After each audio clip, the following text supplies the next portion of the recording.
Muy buenos días, bienvenidos a este segundo webinar. Soy Rafael Fernández de Castro, soy el director del Centro de Estudios México-Estados Unidos de la Universidad de California en San Diego.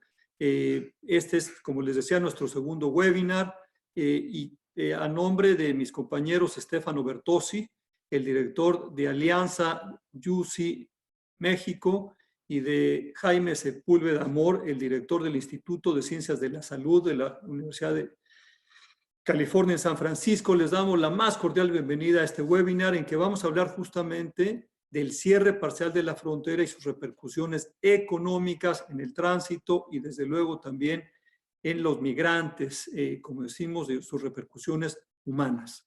Le voy a pasar brevemente el micrófono a mi compañero Stefano Bertozzi para que presente a Jaime Sepúlveda, quien va a conducir la reunión. Nosotros somos los tres profesores del sistema de la Universidad de California, que nuestro granito de arena en esta crisis, esta pandemia COVID-19, queremos justamente fortalecer el diálogo entre México y Estados Unidos. De eso se tratan estas series. Así es que adelante, Stefano. Muy buenos días a todos y bienvenidos. Muchas gracias, Rafael. Como dijo Rafael, soy Stefano Bertozzi, soy profesor en la Universidad de California en Berkeley, pero soy el director interino de Alianza UCMX. Nosotros existimos en Alianza para facilitar la colaboración en educación y en investigación y en políticas públicas entre los 10 campus de la Universidad de California y las universidades e institutos de investigación en México. Me da un gran privilegio y es un honor poder presentar a Jaime Sepúlveda, mi colega de California, San Francisco, donde es el director de todas las áreas de salud global. Y antes trabajamos juntos en México, cuando era el director del Instituto Nacional de Salud Pública y después el coordinador de los Institutos Nacionales de Salud. Y antes de todo esto también era el subsecretario de Salud. Entonces me da un gran honor. Jaime va a ser el moderador de la sesión de hoy. Jaime, por favor. Muchas gracias, Stefano. Muchas gracias, Rafael. Buenos días y bienvenidas todas las personas que amablemente nos ven y escuchan en este seminario virtual o webinar. Ya fui presentado.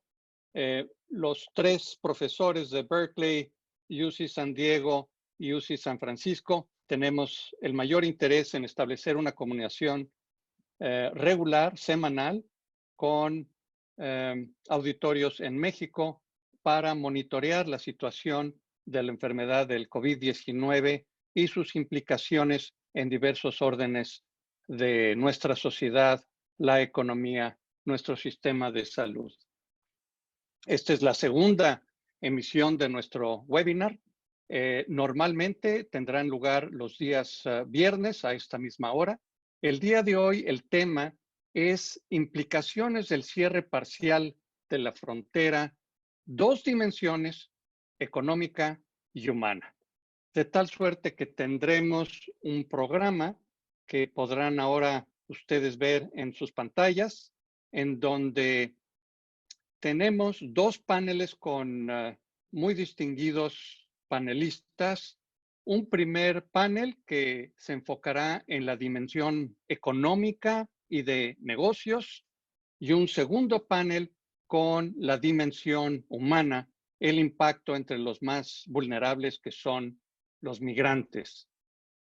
Interesa tener preguntas, comentarios que pueden ustedes dirigir al oprimir el botón de preguntas y respuestas en la parte inferior de la pantalla del Zoom, de manera que los invitamos a que por este conducto nos manden sus preguntas y yo intentaré moderar las mismas de acuerdo al tiempo y dirigirlas a cada uno de nuestros distinguidos panelistas. Tenemos en primer lugar al embajador Carlos González Gutiérrez, quien actualmente es cónsul general de México en San Diego. Él es un diplomático de carrera ya desde el año de 1987. Él fue el primer director ejecutivo del Instituto de los Mexicanos en el Exterior, ha sido cónsul en diversas ciudades de Estados Unidos, estuvo en Los Ángeles, fue cónsul general en Sacramento, cónsul general en Austin. Él tiene una enorme experiencia manejando asuntos de migrantes en Estados Unidos. Él es graduado del Colegio de México y tiene una maestría en Relaciones Internacionales en la Universidad de California del Sur. Embajador, bienvenido. Adelante, por favor. Muchísimas gracias, Jaime. Muchísimas gracias, Estefano. Muchísimas gracias, Rafael, por la oportunidad que me dan de compartir con ustedes nuestro punto de vista y nuestras apreciaciones sobre lo que está sucediendo ahora. Para entrar en materia, ¿por qué no pasamos luego a la primera diapositiva? Por favor, Arturo. En realidad estamos hablando de un statu quo que fue detonado a partir de las 9 de la noche del viernes 20 de marzo, como todos sabemos, por un periodo de 30 días. Mediante esta acción conjunta, una iniciativa negociada entre ambos gobiernos, lo que se busca es promover el distanciamiento social, limitando lo más posible el tránsito terrestre fronterizo, limitándolo únicamente a los viajes esenciales, ¿no? Obviamente, el objetivo de ambos gobiernos es proteger a sus respectivos pueblos, a sus ciudadanos, en respuesta a la crisis sanitaria que enfrentamos, pero también el objetivo es mantener abierta la frontera para el intercambio académico, porque obviamente lo que se trata es de impedir el desabasto. Se entiende que los viajes no esenciales son primordialmente aquellos que tienen que ver con el turismo o las actividades puramente recreativas. La siguiente, por favor. Ahora, en alguna medida hay confusión en tanto que mucha gente cree que todo se ha negociado. En realidad, lo que se negocia es ese primer anuncio, el statu quo que empieza el 20 de marzo a las 9 de la noche, hora de San Diego, pero luego hay una serie de medidas unilaterales y por eso es que yo quisiera detenerme un poquito aquí, sobre todo en materia migratoria. De manera unilateral, el gobierno de Estados Unidos decide cancelar las audiencias que tienen lugar aquí en San Diego y en otros puntos de la frontera del lado estadounidense, cancelarlas hasta el próximo 22 de abril, todas las que tienen que ver con solicitantes de asilo centroamericanos que son parte del programa MPP. Y también el gobierno de Estados Unidos decide, por su cuenta, cancelar el programa de repatriación al interior de paisanos mexicanos a quienes se les repatria no en la frontera, sino en la Ciudad de México y ciudades del interior. Igualmente, una decisión unilateral del gobierno de Estados Unidos es acelerar al amparo de su código, de su ley migratoria, la expulsión de extranjeros detenidos tratando de cruzar irregularmente la frontera por una emergencia, por la emergencia sanitaria en la que atravesamos. Y la justificación es prevenir aglomeraciones sobre todo en las estaciones de detención de migrantes. Paralelamente a estas acciones unilaterales del gobierno de Estados Unidos, el gobierno de México también decide instrumentar una serie de acciones, de nuevo, unilaterales, en tanto que compartimos esta preocupación por evitar aglomeraciones en las presentes circunstancias.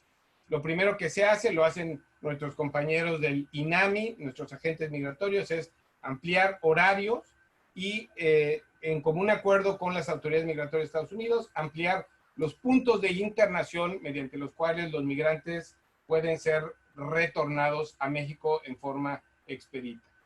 Incluso el gobierno de México hace un anuncio para hacer explícita su disposición a recibir a aquellos migrantes centroamericanos que no sean parte de MPP, que sean retornados en forma expedita por el gobierno de Estados Unidos, la disposición del gobierno de México a recibirlos como refugiados, en el entendido de que caso por caso sería analizado y obviamente cada migrante tendría que solicitar el estatus de refugiado en México.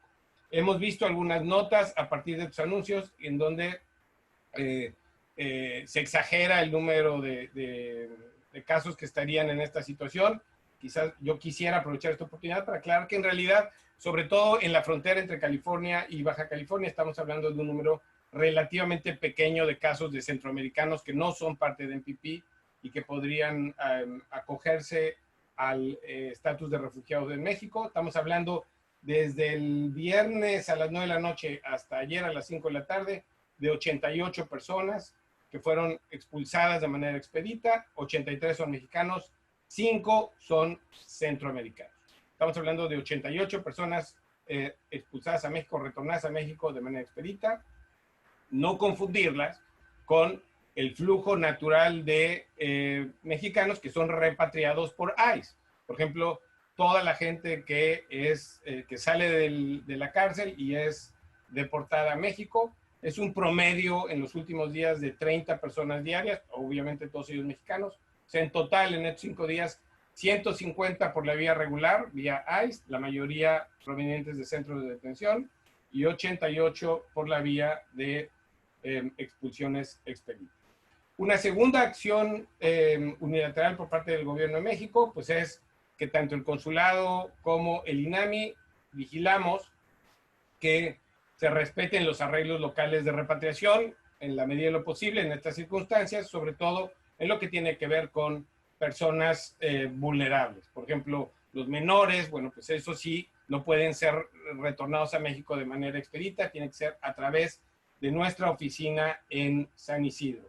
Y por último, está el compromiso del INAMI para extender la calidad migratoria a aquellos participantes de MPP para quienes su audiencia sea reprogramada, extenderla en la medida en que sea recalendarizada su audiencia. La siguiente, por favor.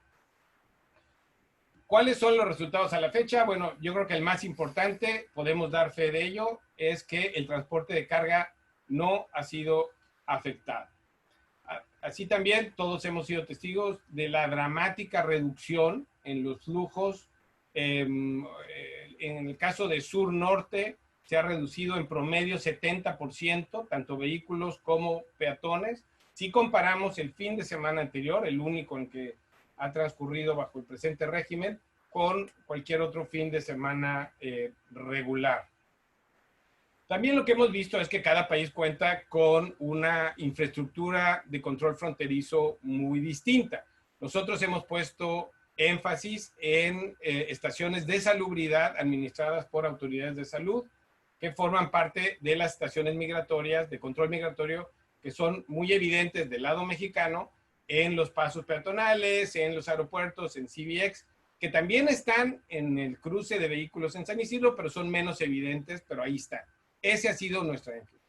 Parte de mi trabajo ha sido aclarar que nosotros no estamos deteniendo vehículos, no estamos preguntándole a la gente si viene de turista o no cuando entra en su vehículo por San Isidro. Un caso especial que yo quisiera mencionar es el de CBX. ¿Por qué? Porque CBP considera CBX como un cruce terrestre. Este CBX, para quienes no están familiarizados, es este puente aeroportuario que conecta al aeropuerto de Tijuana con Otay Mesa, con el lado estadounidense. Bueno, CBP, las autoridades migratorias lo están considerando como un cruce terrestre y por tanto CBX no puede beneficiarse de la excepción que las regulaciones le conceden a los demás aeropuertos. Hoy día un turista que llega en avión a Los Ángeles no está sujeto a estas mismas regulaciones porque llega en avión o porque llega en barco. Sin embargo, si ese mismo turista llega por CBX, entonces sí lo está, debido a que CBP considera un cruce terrestre, en tanto que no puede obtener la lista de pasajeros por adelantado, o en tanto que no puede impedir el abordaje de una persona, digamos, no grata o identificada como peligrosa antes de que aborde su avión en México. Para nosotros esto es un problema porque, pues, como todos sabemos, no cualquiera puede subirse a CBX. Para usar tú ese privilegio, pues necesitas mostrar tu pase de abordaje. Y por último, lo que hemos visto es un diálogo institucional entre autoridades municipales y el condado de San Diego, al igual que autoridades del estado, con autoridades municipales y autoridades estatales de Baja California. La siguiente, por favor. ¿Cuál ha sido la labor del consulado ante la emergencia? Bueno, yo aquí quisiera ir de manera cronológica. En mi pantalla, sí, están ahí ya las seis acciones. La primera acción tiene que ver con la identificación de cruces fronterizos considerados esenciales. Esta tarea la hicimos el consulado en San Diego, algunos otros consulados de frontera, la embajada, la Cancillería, durante los días previos a que se instrumentara esta medida, con objeto de que los negociadores mexicanos pudieran presentarle a sus contrapartes estadounidenses lo que nosotros consideramos como esencial, y para ello entramos en contacto con cámaras de comercio, con líderes de opinión, con gente muy experimentada para elaborar este catálogo. Una vez que a partir del viernes a las 9 de la noche estalla esto, pues entonces nos hemos enfocado mucho a monitorear su instrumentación en San Isidro. Y ahí afortunadamente tenemos una oficina permanente que nos permite ver casos especiales, problemas, y por eso con toda seguridad les puedo dar cuenta a ustedes que si alguien presenta su pasaporte estadounidense o su tarjeta verde o su permiso de trabajo, pasa no questions asked, prácticamente sin mayor problema. Una tercera acción, obviamente los casos de protección siguen ocurriendo. Hay casos de emergencia en materia de documentación, gente que por fuerza necesita su pasaporte porque necesita viajar, gente que necesita ser entrevistada, así sea por teléfono en los centros de detención, ahora que ya no podemos visitar las prisiones. Eso lo seguimos haciendo de manera cotidiana. Una cuarta acción tiene que ver con una presencia muy activa por parte nuestra en los medios de comunicación masiva y en las redes sociales. Lo consideramos fundamental y hemos tratado de estar en todos aquellos en donde nos invitan y hasta nos autoinvitamos cuando lo consideramos prudente. Una quinta acción tiene que ver con las gestiones que, como les decía, estamos haciendo a favor de CBX ante las autoridades estadounidenses. Esto lo hacemos obviamente en coordinación con la embajada y con la Cancillería para que CBP reconsidere la manera en cómo está tratando a CBX en esta crisis. Y por último, estamos, como otras misiones de México en el mundo, estamos ayudando a la repatriación de viajeros mexicanos varados. En el caso de San Diego, estimamos que en unos días va a arribar aquí el Celebrity Eclipse, un crucero que originalmente iba de Argentina a Chile. Las autoridades chilenas deciden no autorizar su desembarco, salvo a nacionales chilenos. Entonces, la compañía trae a todo el mundo hacia San Diego, va a arribar en unos días. Afortunadamente, no hay caso registrado de coronavirus, pero hay 102 nacionales mexicanos y estamos en las gestiones con las autoridades migratorias para agilizar el desembarco de los mexicanos, incluso de aquellos que no tienen visa, porque es más fácil que se desembarquen aquí y crucen a México y no tener que esperar a que el barco regrese a Puerto Vallarta. Por último, mi última lámina, en los últimos 2 minutos que tengo, quisiera compartir con ustedes 5 lecciones, en el entendido de que pues, no hay suficiente too soon to tell, no hay distancia histórica, pero las 5 que yo destacaría son las siguientes. Bueno, primero, de nuevo, logramos promover el distanciamiento social, limitando los viajes no esenciales, sin perjudicar el intercambio comercial, sin crear desabasto en los mercados. Segunda lección, como en muchas otras crisis, San Diego otra vez prueba ser el epicentro de muchas cosas. Y es también, desde mi perspectiva, desde mi trinchera, es el epicentro de un diálogo que yo llamaría un diálogo de disonancias, simplemente porque son diferentes esferas de jurisdicción las que tienen las distintas autoridades que se ven obligadas a reaccionar ante la crisis. Entonces, desde mi escritorio es fascinante ver cómo sucede este diálogo entre autoridades a nivel nacional y autoridades a nivel estatal en Sacramento, o entre, que finalmente es el de Sacramento, es un gobierno subnacional, o entre otro gobierno subnacional como es Baja California y las autoridades municipales en San Diego. Una tercera lección es, como todos sabemos, en medio de la incertidumbre, pues se hace imperativo transmitir información oficial por canales seguros, lo que no siempre es fácil porque esto tiene que darse en un contexto donde predomina la cacofonía de voces y las audiencias múltiples. No podemos nosotros, si bien son grupos objetivos distintos, Baja California y San Diego, no podemos asumir que lo que le digamos a unos no lo van a escuchar los otros y viceversa. 4, una lección obvia, pero me parece muy importante subrayarla, las redes se tienen que construir antes de que uno las necesite, y para eso me refiero no únicamente las relaciones con autoridades electas a nivel local, con hospitales, con la morgue, con diferentes, las agencias de policía, sino también, por ejemplo, con la creación de esta oficina que tenemos en San Isidro, que ahora paga con creces su presencia ahí. Por último, no puedo dejar de destacar que la Host Society hace toda la diferencia. Yo siento que California y San Diego en particular es una región en donde México tiene muchos aliados muy poderosos y muy receptivos a la problemática de los migrantes en esta circunstancia. Muchísimas gracias.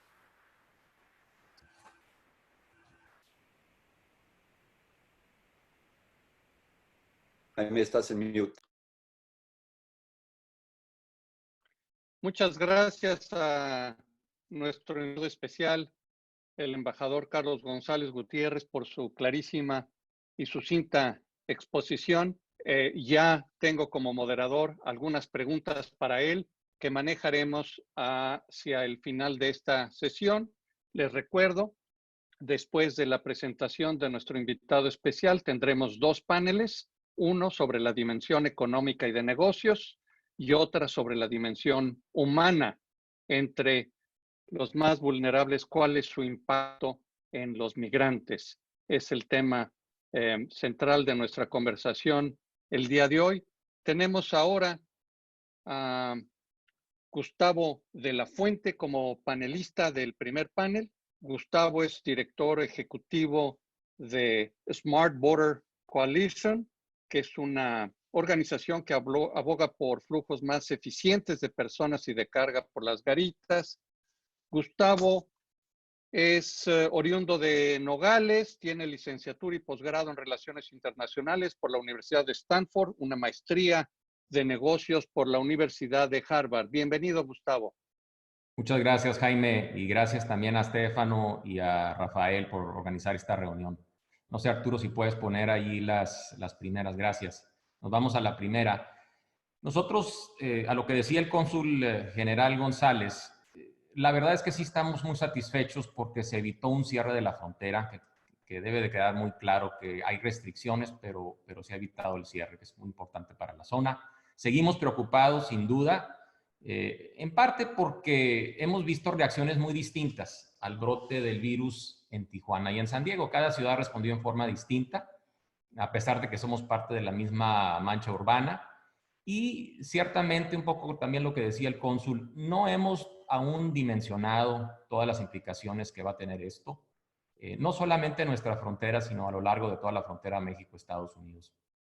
Les quiero dar, vamos a la siguiente, Arturo, les quiero dar una idea de la dimensión de esta región para muchos de los que nos están escuchando y viendo el día de hoy.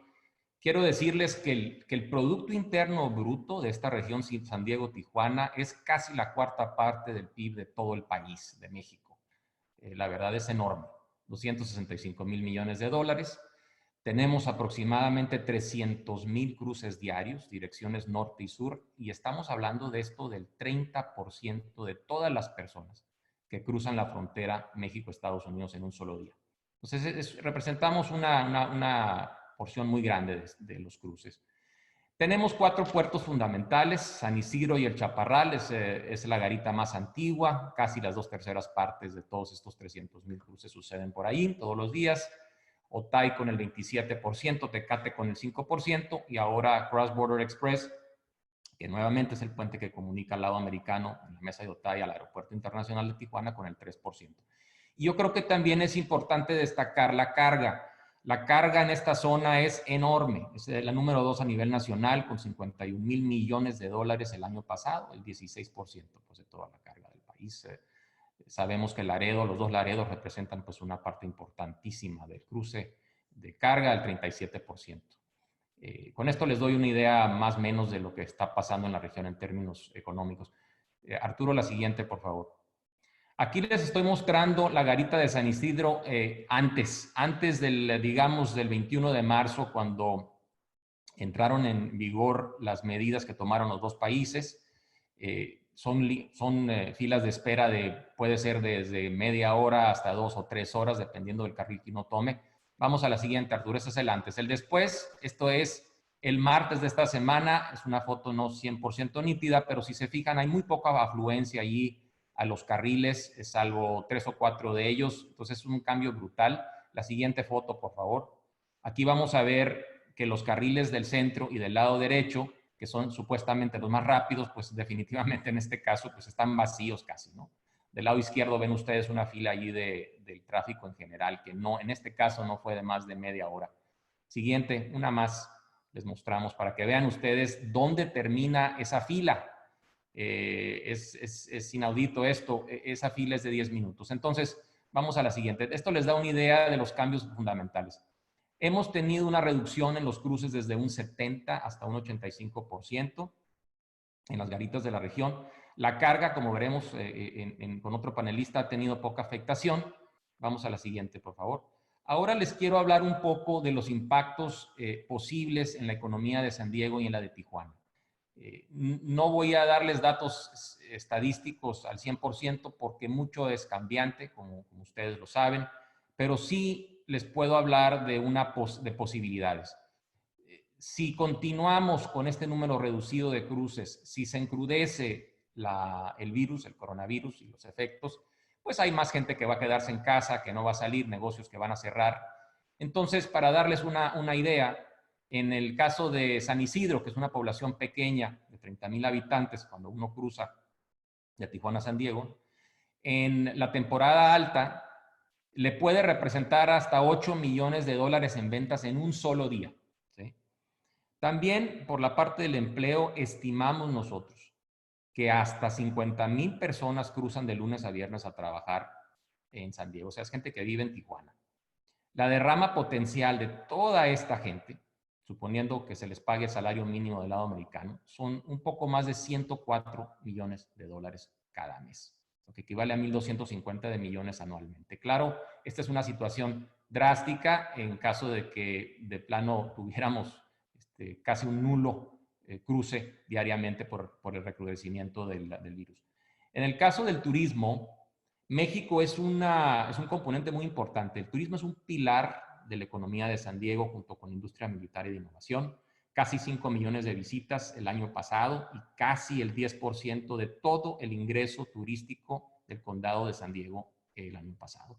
Y por ende, las industrias gastronómica y hotelera pues representan muchos empleos para la ciudad de San Diego. Estos 200,000 empleos es alrededor de un 15% de toda la población económicamente activa de la ciudad.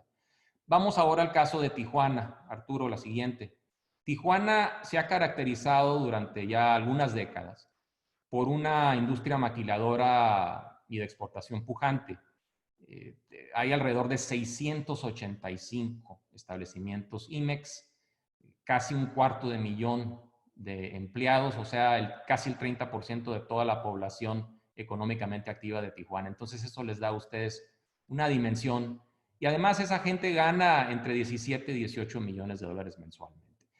Aún no sabe la industria en términos generales los efectos que va a tener esto. Apenas empiezan a notar. Están esperando una etapa crítica los próximos 60 días y otros 4 a 6 meses para una recuperación. Ahora, algo que sí ha sido muy afectado de inmediato ha sido la gastronomía, ¿no? Y esto desde el 21 de marzo nuevamente, desde el sábado pasado, entonces no hace muchos días. Hay 5,000 establecimientos en Tijuana, 200,000 empleados y 60% de los restaurantes hasta el día de antier estaban cerrados. En cuanto a la hotelería, una ciudad como Tijuana, en promedio, la ocupación está cercana al 80%. Pues tiene un 20% de ocupación actualmente. Y si hablamos de una temporada alta de ventas en Tijuana, que no es el caso en este momento, pero podría ser, si esto se alarga, Tijuana se vería afectada nada más en términos comerciales de ventas en $10 millones, un poco más diariamente. La siguiente, por favor. Finalmente, quiero hablar de reflexiones o recomendaciones. Y es un poco también el caso del diálogo de disonancia al que se refería el cónsul González, que nos ha hecho pensar en muchas cosas de qué es lo que viene. Pero sinceramente, como organización sin fines de lucro en esta frontera, vemos que, dada la estrecha relación que tenemos, San Diego y Tijuana, yo creo que ya muy importante, esencial, hablar de una política verdaderamente binacional para combatir flagelos como este. Obviamente sabemos que Tijuana está muy lejos de la Ciudad de México, San Diego está muy lejos de Washington, y es aquí en donde podemos hacer mucho por empezar a definir cuáles van a ser esas políticas con datos muy claros, ¿no?, de lo que se tiene que hacer, acciones claras. Y no soy futurólogo, pero les puedo comentar que en un futuro no muy lejano, la agenda probable de toda esta experiencia puede ser la digitalización de la frontera, es decir, una digitalización sin fronteras, a saber quién está cruzando, por qué cruza, qué está cruzando y sobre todo el estado de salud que tiene el individuo que está cruzando. Entonces, quizás esto nos dé una justificación para que los sistemas de salud y los gobiernos obtengan más información de todos aquellos que estamos cruzando la frontera. Y con eso termino, les agradezco y estoy disponible para preguntas. Gracias. Muchas gracias, Gustavo, por esta clarísima exposición. Gustavo de la Fuente acaba de darnos un excelente resumen de la situación en la frontera. Les agradezco tanto al embajador González Gutiérrez como a Gustavo de la Fuente ceñirse estrictamente al tiempo. Ya han llegado preguntas para ustedes dos que formularemos hacia el final de nuestro simposio. Vamos a pasar ahora al panel número 2. Dejen tan solo mencionar rápidamente que teníamos originalmente programada a la regidora de San Diego, Vivian Moreno. Lamentablemente, por cuestión de su trabajo, última hora, no pudo unirse a este seminario. Pasamos ahora entonces al panel número 2, la dimensión humana, el impacto entre los más vulnerables, los migrantes. Jaime, perdón, va a hacer un comentario Eduardo Acosta desde el punto de vista empresarial. Disculpa, una disculpa. En efecto, tenemos al empresario Eduardo Acosta. Voy a hacer una síntesis apretada de su biografía. Eduardo es el vicepresidente de R.L. Jones Custom House Brokers. Tiene oficinas en 8 ciudades de la frontera sur y Los Ángeles. Eduardo comenzó su carrera en este ramo en San Diego. Él es presidente del Consejo de Agentes Aduanales Americanos de la Costa del Pacífico y expresidente de la Cámara de Comercio de Otay. Una disculpa, Eduardo, adelante, por favor. Buenos días, no hay problema, Jaime, con mucho gusto aquí participando y gracias por invitarme. Yo voy a ser breve nomás y quiero platicar un poquito de realmente lo que está pasando en la frontera ahorita. Realmente sí, el comercio sigue y afortunadamente lo que tenemos que saber, sí ha habido un par de retos y voy a platicar un poquito de eso bien rápido. Los dos retos empezaron el jueves que el gobernador de California da su toque de queda a California.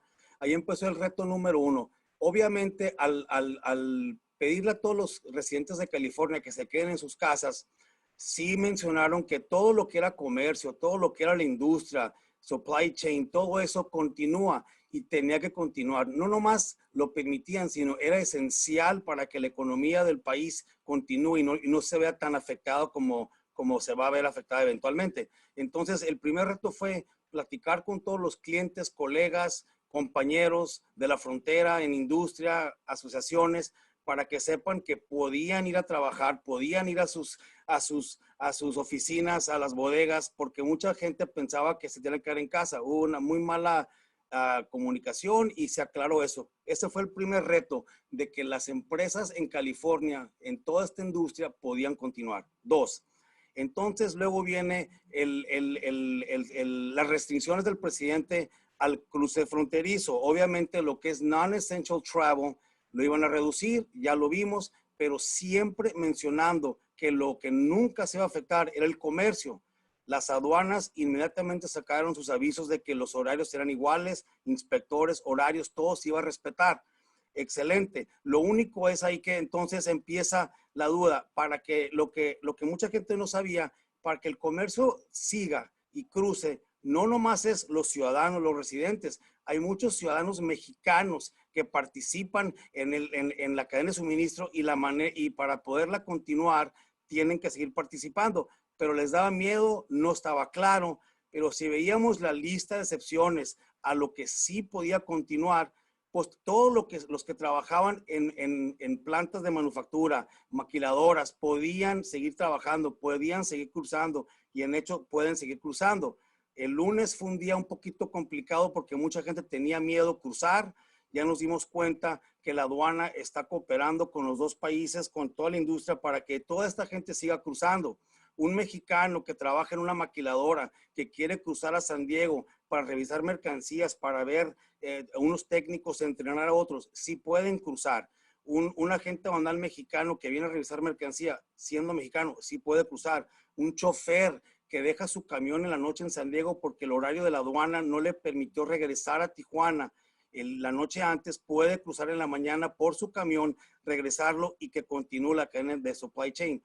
Y algo muy importante que mencionar es que a pesar de que hay lo que el gobierno quiere restringir el turismo, el que cruza nomás por cruzar, obviamente el 70% de los peatones ya no están cruzando, quiere decir que la gente lo está respetando, pero el que sí tiene que cruzar, les daba miedo que si dicen que no, me van a quitar la visa, la Sentry, el pasaporte. La respuesta es que no le están quitando a la gente ningún documento. Lo peor que pasa si el inspector decide que no es esencial lo que está haciendo esta persona, lo van a regresar.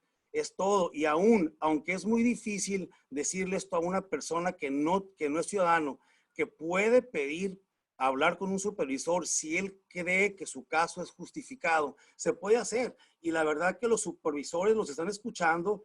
Hay una persona que puede decir, voy a cruzar la línea, tengo que ir por medicinas. Bueno, sí puedes. Uno que puede decir, tengo que ir a llevar a mi papá al doctor, somos mexicanos. Claro que los van a dejar. Todo ese criterio de inspector, pero sí están cooperando. Y lo peor que pasa, los regresan. Entonces, con esa información, podemos ir trabajando. Ya estamos a jueves, todo el comercio continúa, los números no han bajado, como comentó Gustavo hace un poco.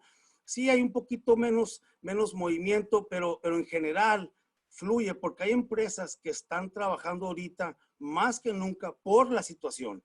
Hay empresas que venden productos electrónicos a las empresas de todo lo que es productos que usan en su casa para trabajar, que ahorita todos tenemos pantallas, tenemos Bluetooth, tenemos aparatos. Esas empresas están exportando todo, trabajando más.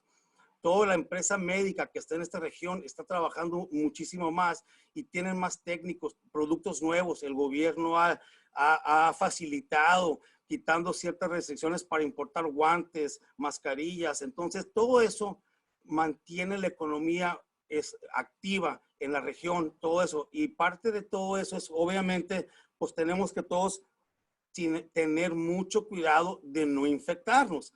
Entonces, ¿cómo lo estamos haciendo todos? Pues obviamente mucha conciencia, definitivamente separar turnos para que no estén todos trabajando. Es increíble, pero ahorita se está haciendo igual de trabajo y los turnos son un poquito más desparramados. Todo el mundo está cooperando y eso es importante porque la economía va a continuar.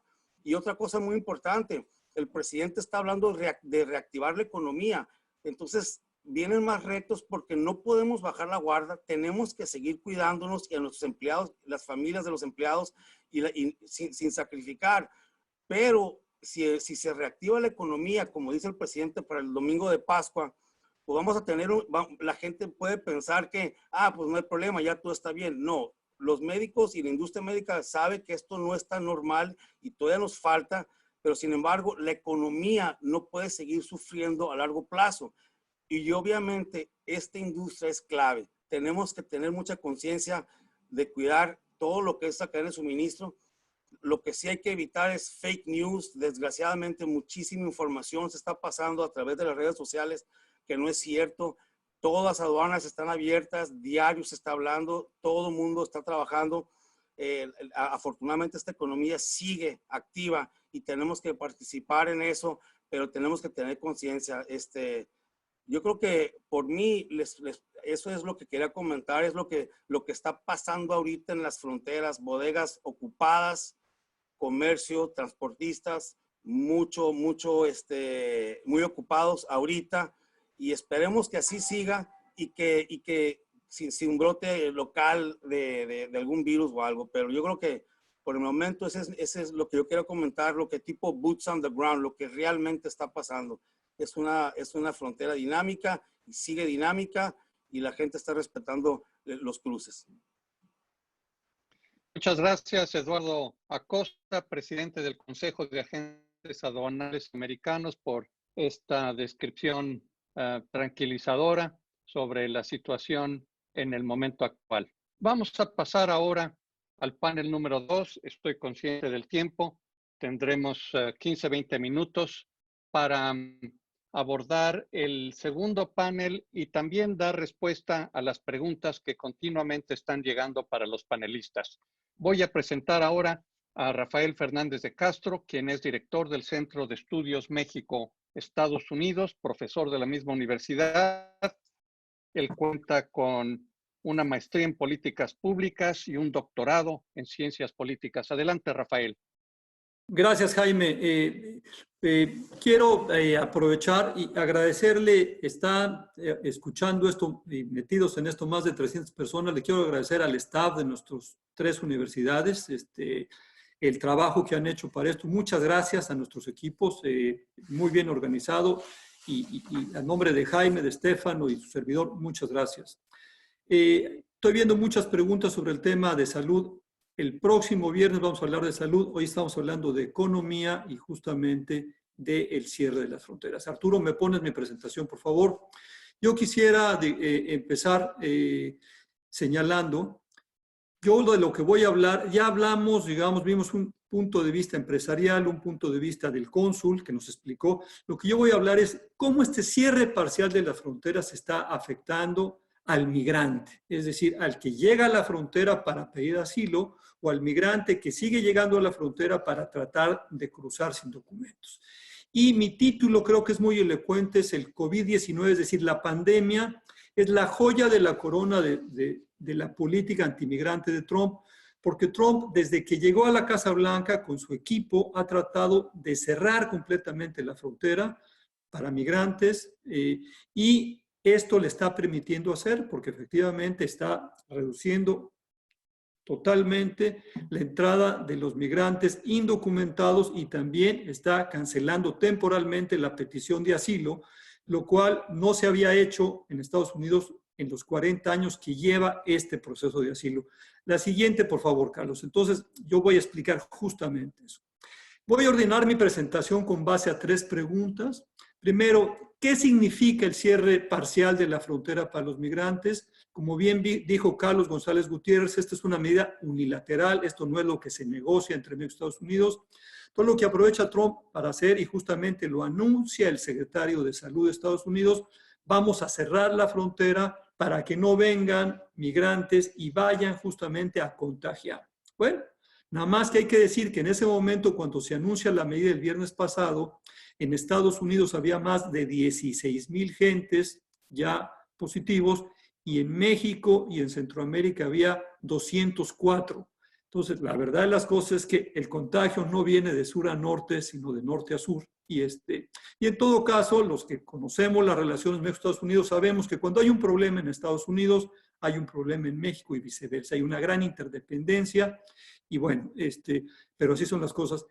Lo que significa es que va a haber tolerancia cero, va a haber una deportación inmediata a cualquier migrante que lo agarran cruzando sin documentos, ya no lo llevan a un centro de detención, lo deportan en caliente a la frontera con México. Le van a tomar ahí sus huellas dactilares, le van a tomar ahí sus datos y solamente que resultara que tuviera, digamos, antecedentes penales, entonces sí lo van a llevar, digamos, a un centro de detención. Aquí lo más importante es que se suspende el proceso de asilo, que en un mes las cortes de migración van a estar cerradas, es decir, no hay asilo. Entonces, toda la gente que está varada en la frontera, centroamericanos, venezolanos, cubanos, y muchos mexicanos también pidiendo asilo por condiciones de violencia, no pueden en este momento pedir asilo. Es una situación muy inusual, pero claramente es algo que estaba buscando la Casa Blanca del presidente Trump. La siguiente, Arturo, por favor. ¿Qué está detrás de esta decisión de la Casa Blanca?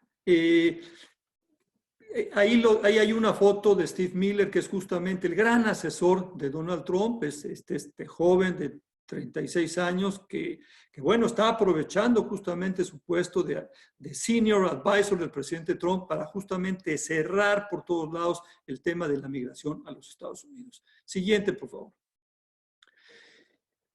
Les decía, la medida sanitaria es una excusa para cerrar la frontera y acabar con el asilo. En este sentido, a diferencia de lo que platicó Eduardo Acosta, aquí si hay una decisión, no quieren que entren este tipo de migrantes, no quieren que vengan pedidores de asilo, aunque estén en contra de la legislación americana y justamente de convenciones internacionales. Esto es muy importante. Trump y su equipo han instrumentado a la fecha más de 10 programas y este es uno más para tratar de disminuir los migrantes que lleguen a la frontera sur de Estados Unidos, a la frontera México-Estados Unidos. Aquí pongo nada más como ejemplo 3 de estos programas que son los más conocidos. La famosa separación de las familias que empezó en abril del 2018, que era quitar a los niños de los padres, sobre todo las familias centroamericanas, porque a un niño las cortes impiden que lo tengan detenido más de 20 días. A la hora de separarlos, a los papás sí los podían aprehender por más de 20 días. Claro, eso fue tan absurdo y fue tan inhumano que la propia gente de Trump, las mujeres de Trump, yo así los llamo, Melania, Ivanka, su esposa, su hija, le dijeron, oye, esto no puede seguir adelante.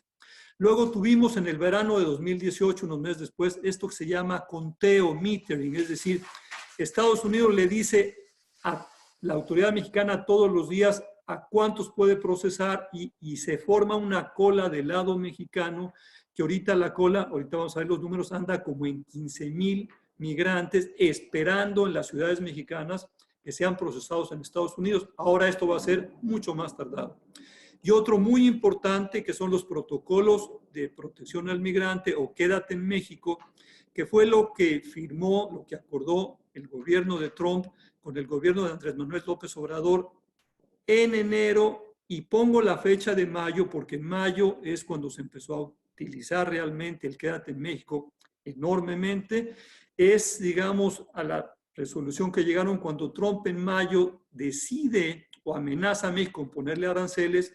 México empieza a utilizar Quédate en México, México empieza a hacer el trabajo a los estadounidenses y manda a la Guardia Nacional a la frontera norte, a la frontera sur, y vamos a ver la caída que hay justamente de migrantes. Adelante, Arturo.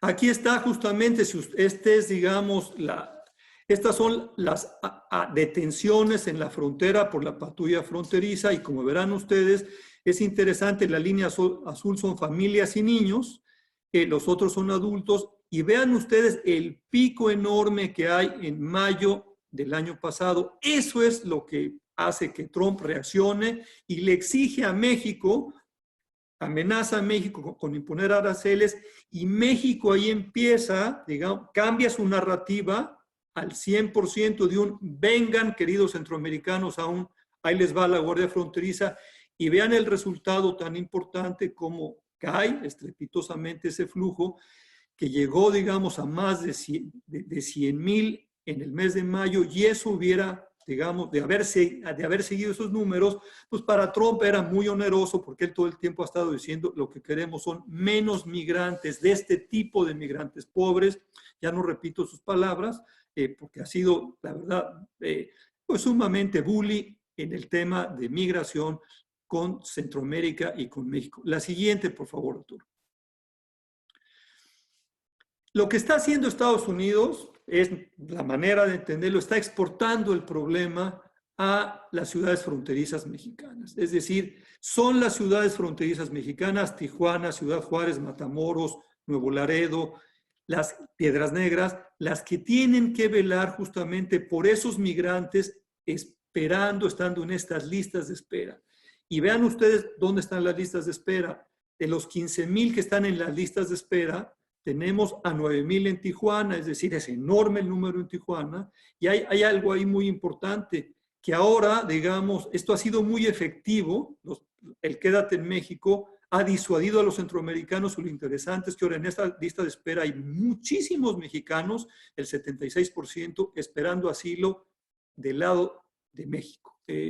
Y eso son varios meses, es una espera muy difícil, y entonces el problema está en México. Siempre en toda la historia, después de una primera entrevista, los pedidores de asilo esperaban en Estados Unidos desde enero de 2019, esperan en territorio mexicano.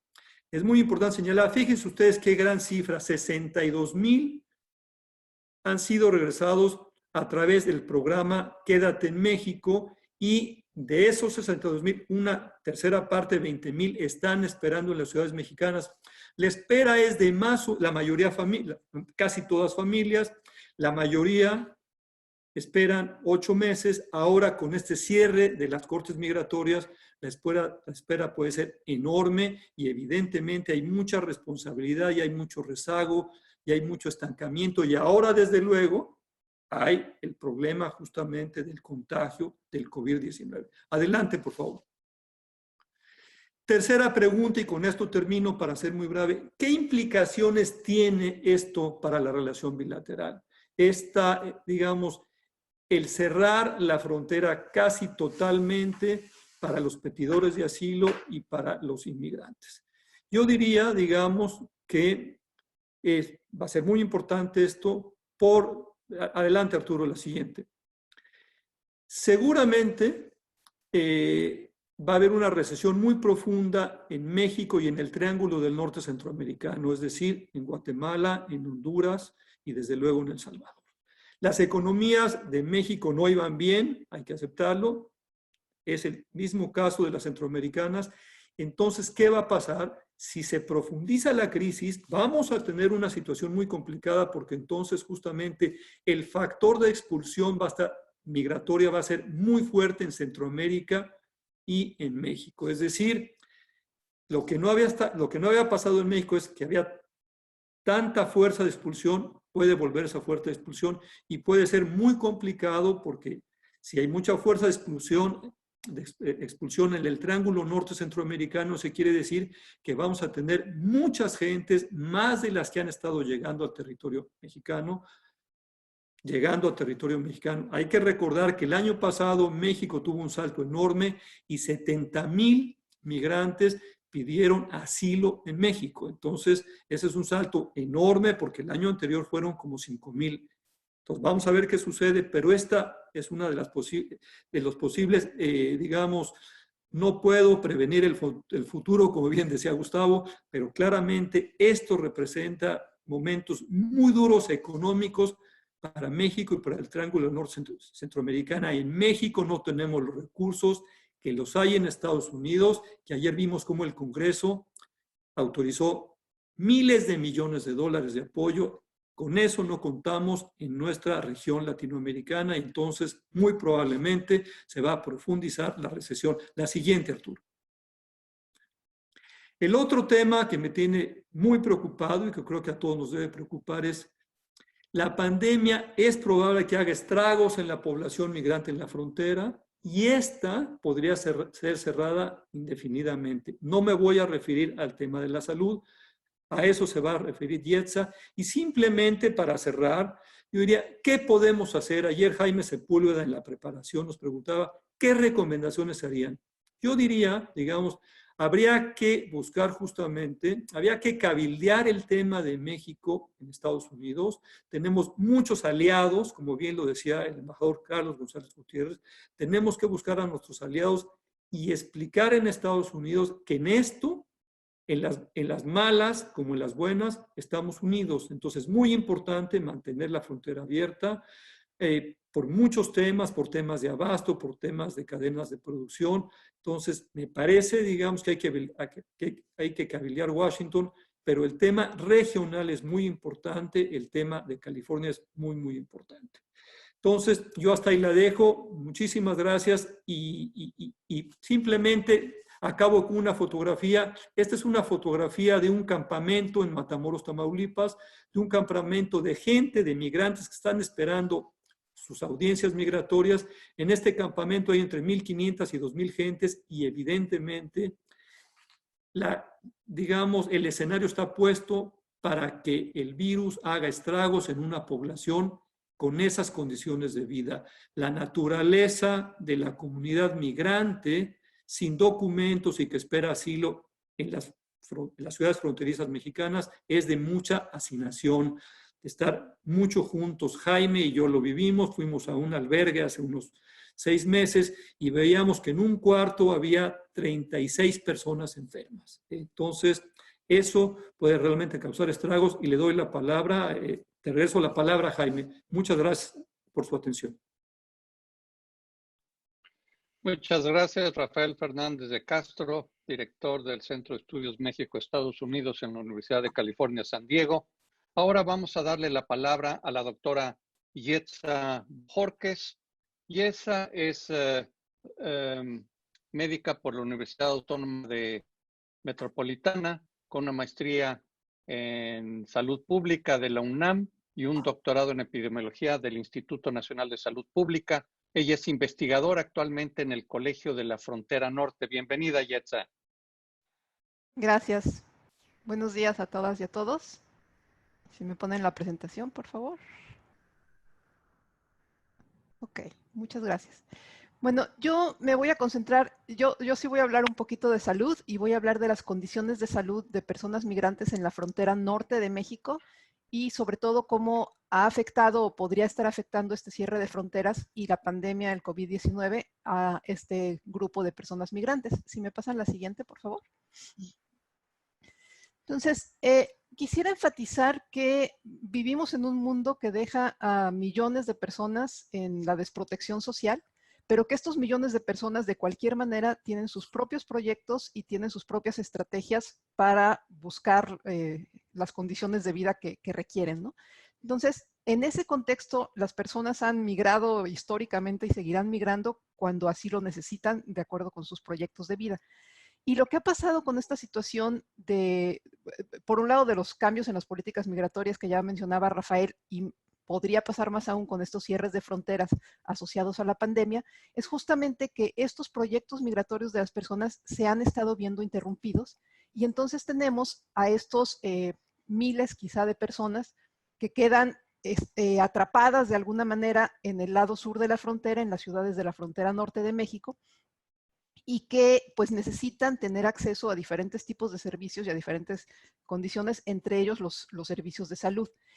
En particular estamos hablando de personas cuya intención es llegar a Estados Unidos, muchos de ellos para solicitar asilo o refugio, muchos de ellos viniendo de Centroamérica, pero también, como mencionaba Rafael, cada vez más quizá mexicanos desplazados por diferentes condiciones de violencia.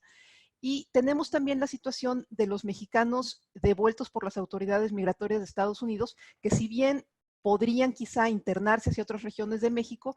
Muchos de ellos ya no tienen en México ni siquiera las redes sociales ni las conexiones como para que tengan un interés en irse a otras zonas y pueden permanecer o les conviene por diferentes razones permanecer en las ciudades de la frontera. Entonces son varios tipos de poblaciones móviles en condiciones de bastante desprotección que se están dando cita o conjuntando en estas ciudades de la frontera y que ahora con el cierre pues pueden durar más tiempo aquí y tener más dificultades. ¿Me dan la siguiente? Entonces, una primera cosa que hay que entender es que en general estas poblaciones son relativamente jóvenes y por lo mismo relativamente sanas. Esta es la distribución por grupos de edad de la población que estaba en el albergue, en el Deportivo Benito Juárez, a finales de 2018, un estudio que hicimos en COLEF. Entonces, lo que vemos es que la mayoría de ellos eran bastante jóvenes. En este caso, había más hombres que mujeres, más o menos son 3/4 partes de hombres y 1/4 parte de mujeres, dependiendo de la población. Los mexicanos que son devueltos a México por las autoridades migratorias tienen un perfil de edad un poquito mayor, en promedio tienen 30 y tantos años de edad, pero de cualquier manera son poblaciones relativamente jóvenes. ¿Esto qué implica en términos de salud? Pues que los problemas de salud que tienen no son ni muchos ni son los que son más onerosos para los sistemas de salud. Para los sistemas de salud generalmente lo más caro es ocuparse de las enfermedades crónicas y la mayor parte de los padecimientos que tienen estas personas no son enfermedades crónicas, no son diabetes, no son hipertensión, no son cáncer quizá, sino son más bien enfermedades infecciosas de duración corta, ¿no? Esto en una situación habitual, digamos. ¿La que sigue? Por favor. En ese mismo estudio que hicimos, preguntábamos a las personas si habían tenido algún problema de salud en los últimos 7 días, en el momento que estaban en el albergue. Y bueno, la tercera parte más o menos de las personas, esto solamente en adultos, quiero agregar, acotar, la tercera parte de las personas dijo que había tenido algún problema de salud y de ellos, la inmensa mayoría, lo que tenían era un problema de una infección de vías respiratorias.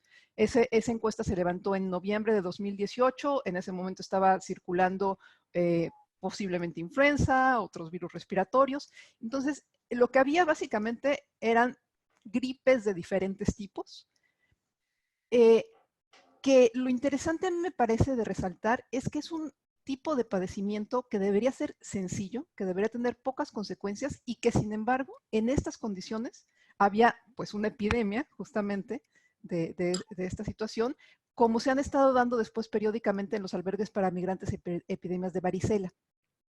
Entonces, efectivamente, el problema es que esta población, que podía estar bastante sana en otras situaciones, dadas las condiciones de hacinamiento, dadas las condiciones de vida que tienen, sí pueden más fácilmente contagiarse con diferentes enfermedades infecciosas.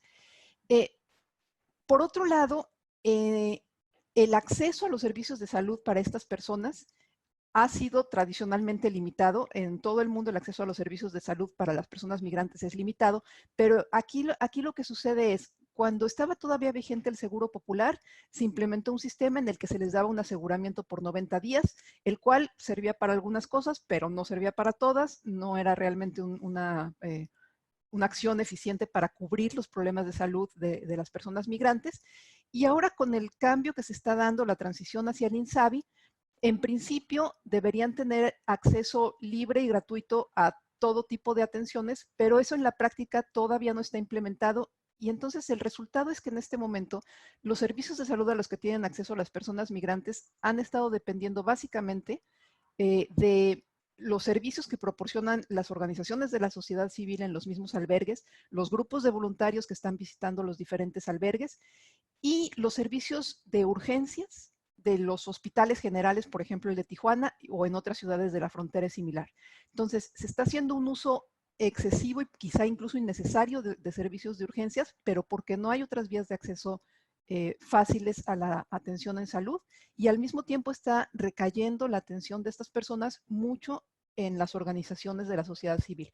Esto implica que donde esas organizaciones no tienen tanta capacidad de trabajo, están más desprotegidos los migrantes. En este caso, se ha mencionado en otras ocasiones que Tijuana es el caso más afortunado en ese sentido porque hay más recursos y más organizaciones trabajando acá, mientras que en el lado oriente de la frontera México-Estados Unidos están mucho más desprotegidos.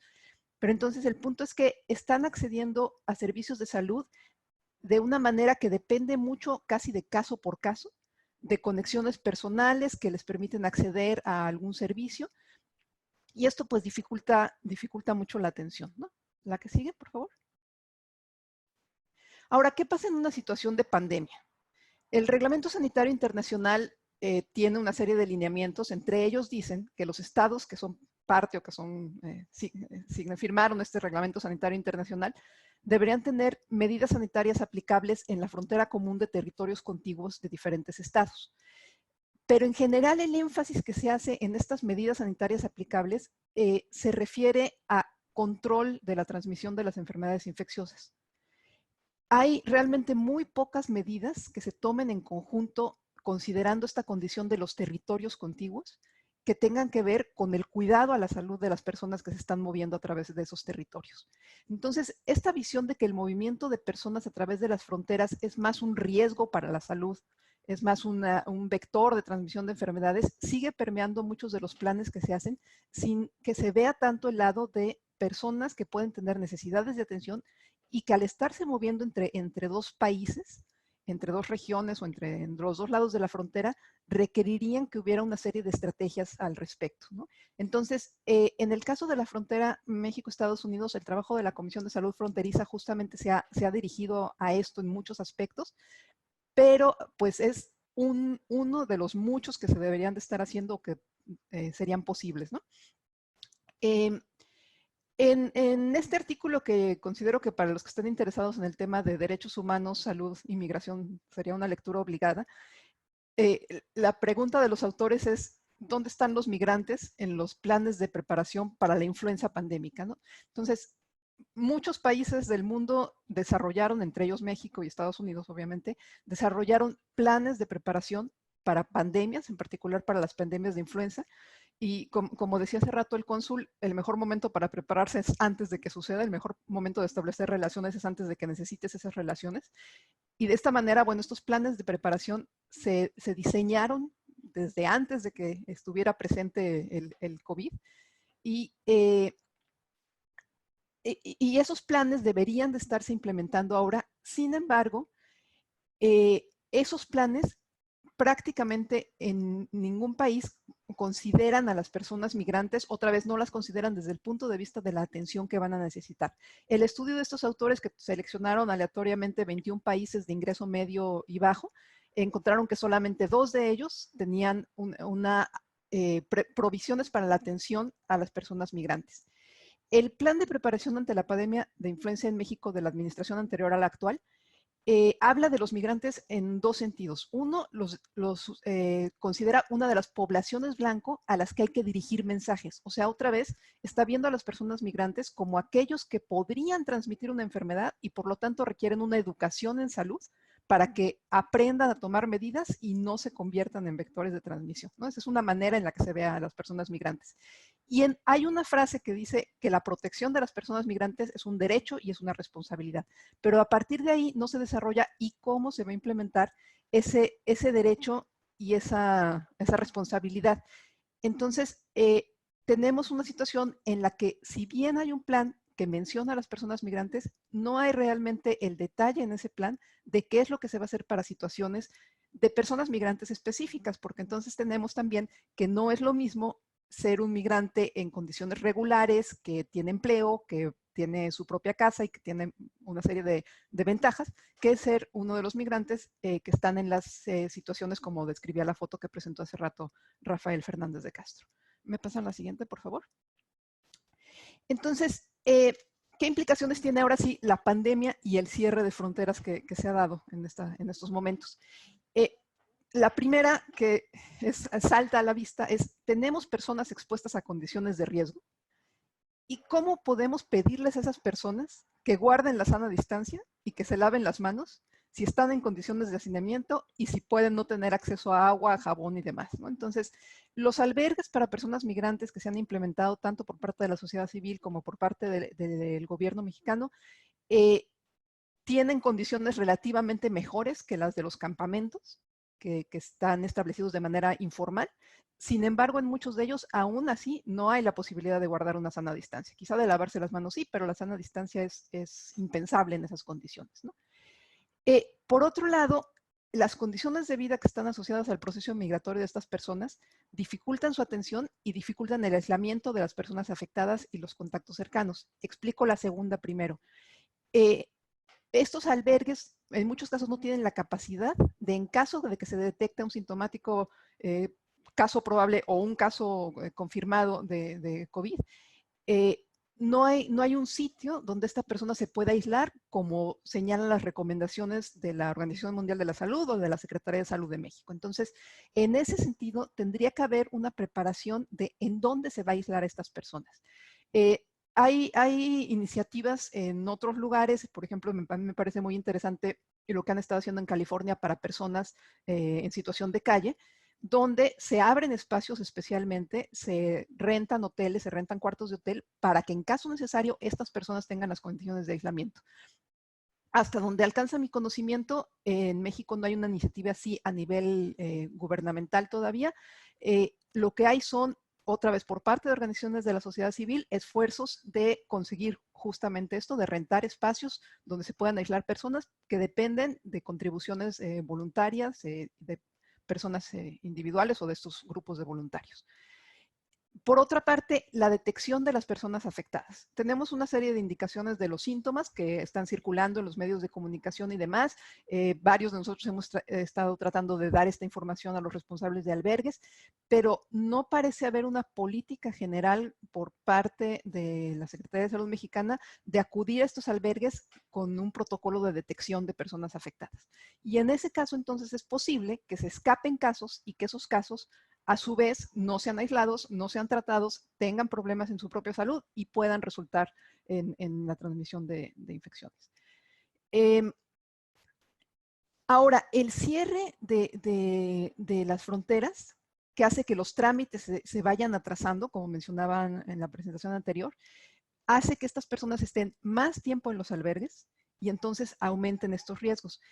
Como respuesta a eso, algunos albergues han tomado la decisión de cerrar la entrada a nuevas personas. Y entonces los que ya están adentro, digamos, los están manteniendo un poco como aislados, como en una especie de cuarentena, para que no llegue, digamos, la infección al interior del albergue. Esto está bien, es una medida que han tomado que es muy razonable, pero por otro lado, al mismo tiempo eso implica que personas que llegan nuevas ya no tienen un sitio en el que quedarse. Entonces se facilita la aparición de estos sitios informales, de esos campamentos en los cuales hay condiciones todavía peores, ¿no? Y luego, en todos estos pasos y procesos en los que las personas tratan de cruzar la frontera, no consiguen cruzarla, regresan y demás, lo que están generando son condiciones de movilidad aumentada, aunque sea en trayectos cortos y aunque no sea la movilidad que la persona deseaba.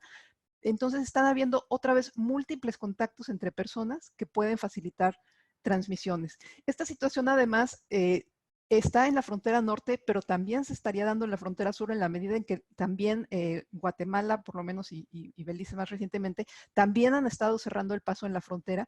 Entonces, en las dos fronteras de México estamos teniendo esta situación de personas que están interrumpidas en su intención de movilidad y que por lo tanto están viviendo en condiciones que van a ser muy difícil que tengan los cuidados y la atención necesaria. La que sigue, por favor. Y ya sería la última. Entonces, ¿cuáles serían las recomendaciones? Primero que nada, todas estas personas necesitan tener las condiciones en las que puedan seguir las recomendaciones que se están haciendo de sana distancia e higiene. Si no tienen las condiciones para hacerlo, no se les puede pedir que lo hagan, ¿no?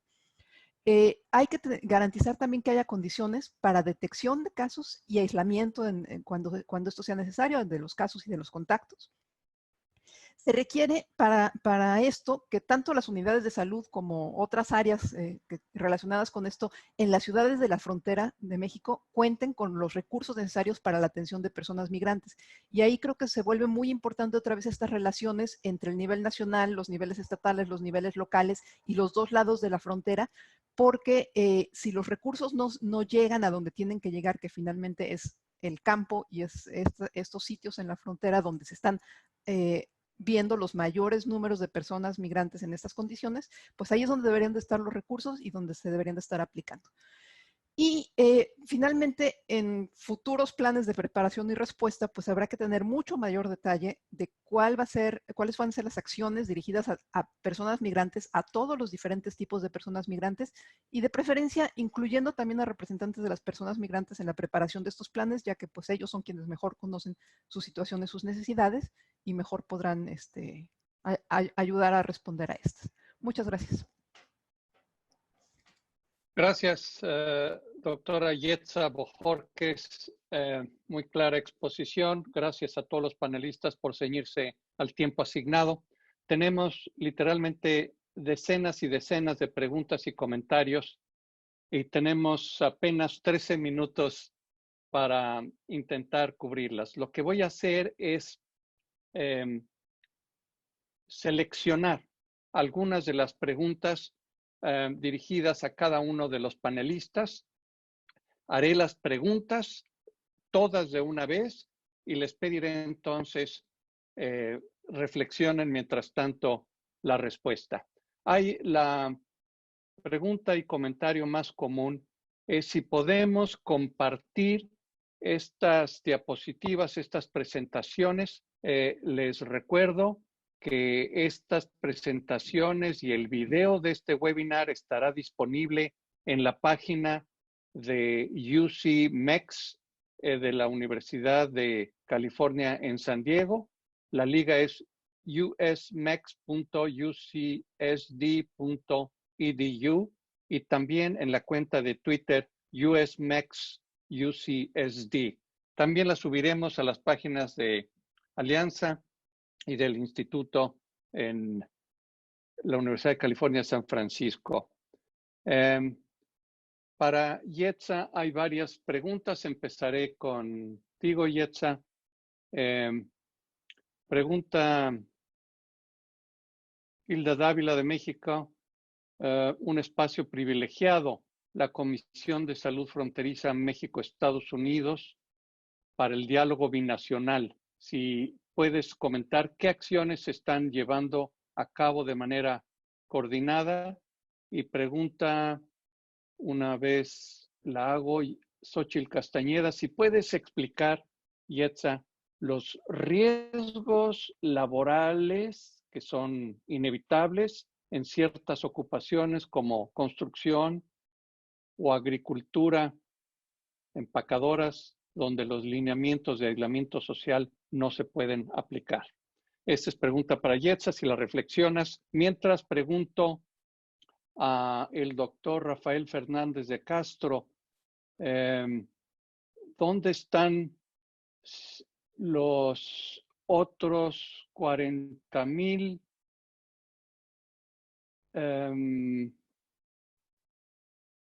devueltos a México? Si se han devuelto más de 60,000 y actualmente solamente hay 20,000, ¿dónde están los otros 40,000? Para Rafael Fernández de Castro. Hay preguntas para Eduardo Acosta. Si la industria láctea ha sufrido alguna afectación, tanto importación como exportación. Y si hay un colapso en la demanda en Estados Unidos de mercancía proveniente de México. Una pregunta para el embajador González Gutiérrez. ¿Qué hace Estados Unidos con los migrantes indocumentados que no son mexicanos? Hay una pregunta para Gustavo. Déjenme encontrarla. Mientras tanto, Rafael, embajador, quieren comentar sobre los migrantes del MPP? ¿Dónde están ahora?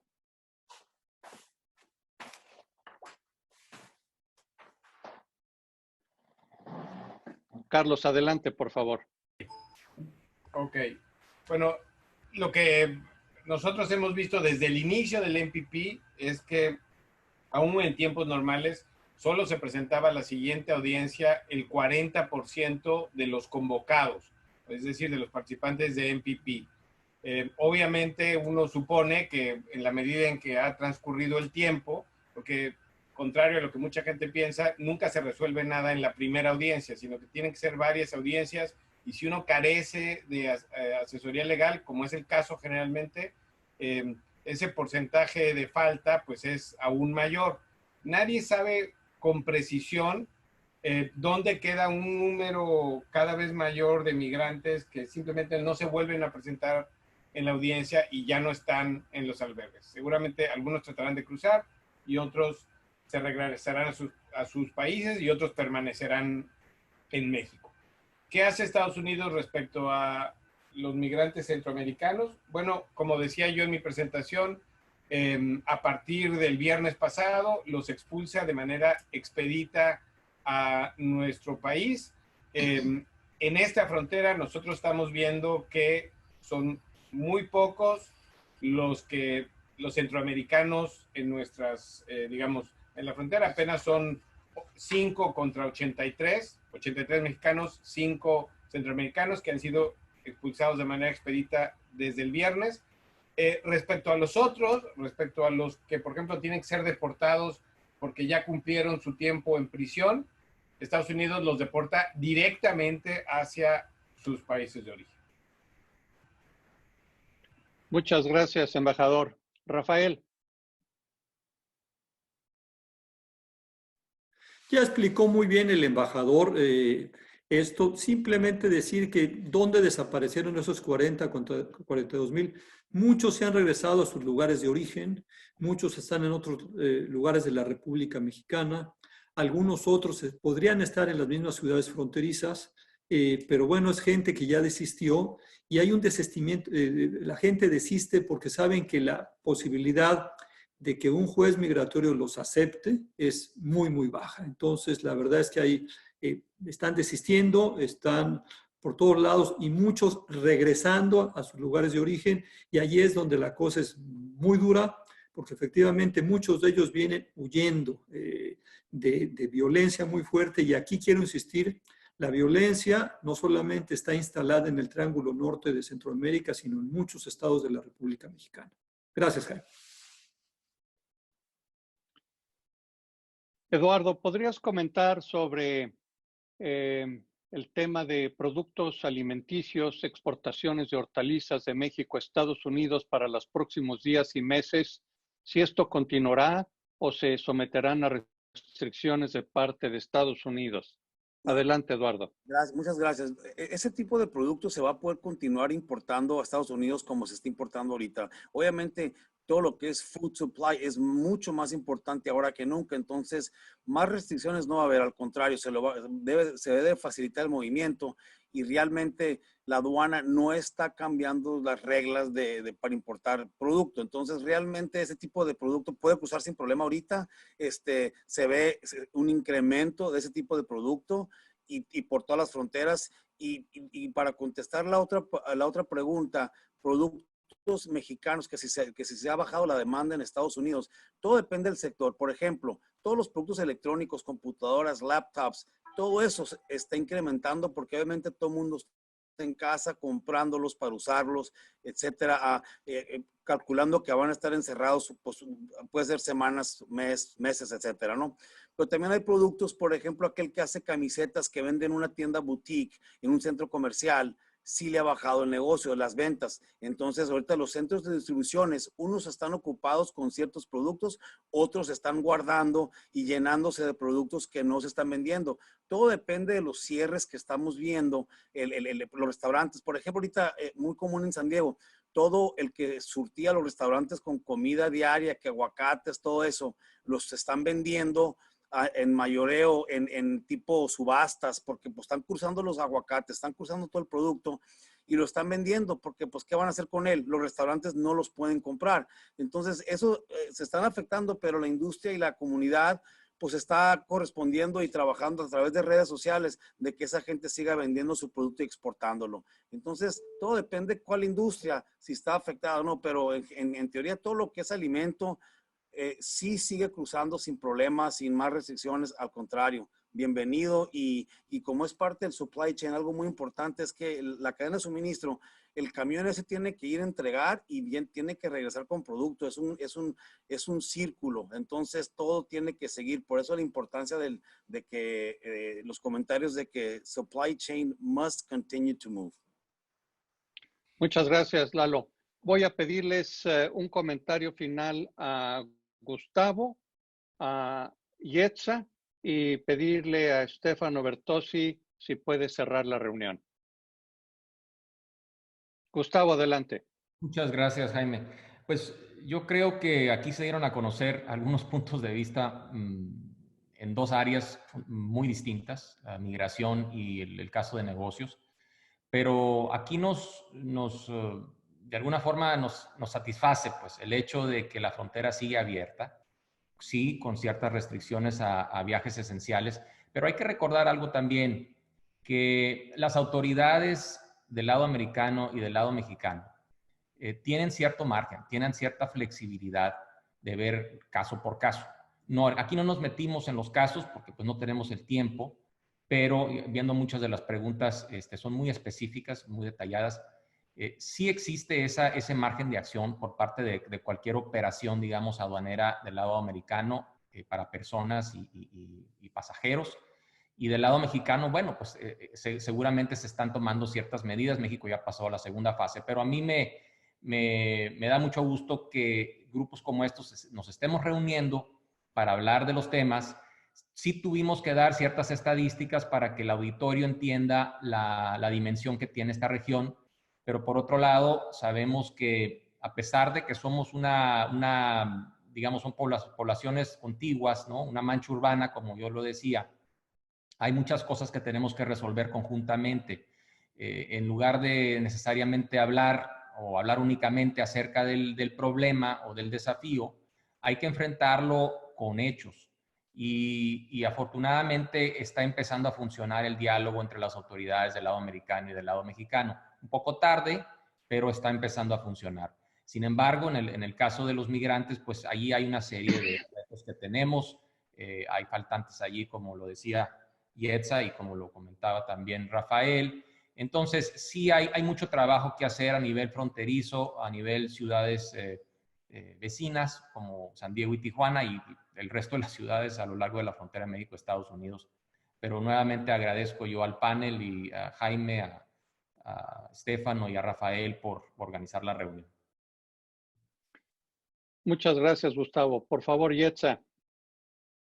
Sí, bueno, respondiendo un poco las dos preguntas, primero la de Xóchitl sobre los riesgos laborales en ciertas ocupaciones. Por eso yo iniciaba mi exposición hablando de la desprotección social en la que están diferentes grupos, ¿no? Entonces, yo estuve hablando de las personas migrantes en ciertas condiciones, pero por supuesto todas las personas cuyas condiciones de empleo les impiden también aislarse cuando hace falta o quedarse en casa cuando nos piden que nos quedemos en casa, pues obviamente están siendo también víctimas de esta situación, ¿no? Entonces, no es solamente en el área de inmigración, sino en muchas otras áreas en las que hay que revisar cómo está funcionando todo, si realmente queremos prepararnos para una pandemia de este tipo. Y la otra que tenía que ver con la Comisión de Salud Fronteriza, bueno, ahí yo creo que la persona más indicada para responder eso no sería yo, quizás sería la doctora Gudelia Rangel, que espero que esté con nosotros en alguna otra ocasión. Pero hasta donde alcanza mi conocimiento, creo que justamente ese es un ejemplo de algo que ha estado funcionando desde hace ya mucho tiempo y que gracias a que ya estaba funcionando, ha podido actuar en estas circunstancias. Entonces, han seguido funcionando los servicios de atención en salud en los sitios de repatriación del lado mexicano.